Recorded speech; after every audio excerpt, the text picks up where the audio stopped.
বহুকাল ধরে সিনে ইন্ডাস্ট্রিতে টপ অভিনেতাদের দাপট থাকলেও সময়ের সঙ্গে সঙ্গে সেটার হিসাব এখন পরিবর্তন হচ্ছে।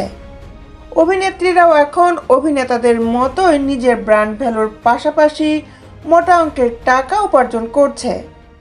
বিগত 3 বছরের রিপোর্ট পর্যালোচনা করে দেখা যায়, এক অভিনেত্রী 3000 কোটি রুপি উপার্জন করে।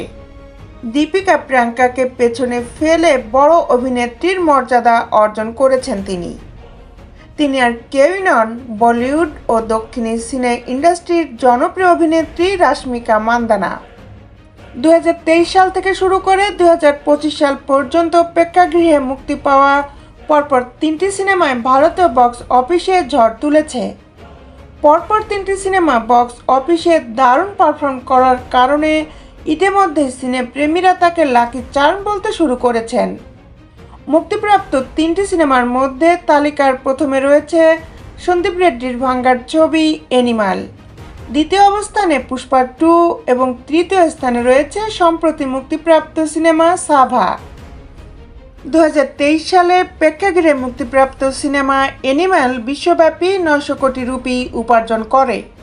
এই ছবিতে রাশমিকার পাশাপাশি রণবীর কাপুর ছিলেন প্রধান চরিত্রে এবং তার সঙ্গে ছিলেন ববি দেওয়াল, অনিল কাপুর ও তৃপ্তি ডিমরি। এরপর 2024 সালে আবার অভিনেত্রী ফিরে আসেন সুকুমার পরিচালিত superhit franchise Pushpa 2 the rule Srivalli চরিত্রে, যেখানে তিনি পুষ্পারাজ খ্যাত অভিনেতা আল্লু অর্জুনের বিপরীতে অভিনয় করেন। প্যান ইন্ডিয়ান এই ছবিটি বিশ্বব্যাপী 1800 কোটি রুপি আয় করে এবং বিগত বছরের সবচেয়ে বড় হিট ছবি হিসাবে প্রমাণিত হয়। এদিকে চলতি বছরের 14 ফেব্রুয়ারিতে মুক্তি পায় অভিনেত্রীর সর্বশেষ সিনেমা সাভা।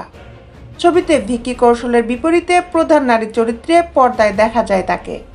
চরিত্রটিতে বক্স অফিসের দাপট দেখে এখন পর্যন্ত আয় করেছে 116.5 কোটি রুপি। এখন এসব ছবির আয়ের হিসেব করলে দেখা যাবে রাশমিকা বিশ্বব্যাপী প্রায় 3000 কোটি রুপি আয় করেছেন, যা বলিউডের বড় বড় অভিনেত্রীদের আয়কে পেছনে ফেলে দিয়েছে।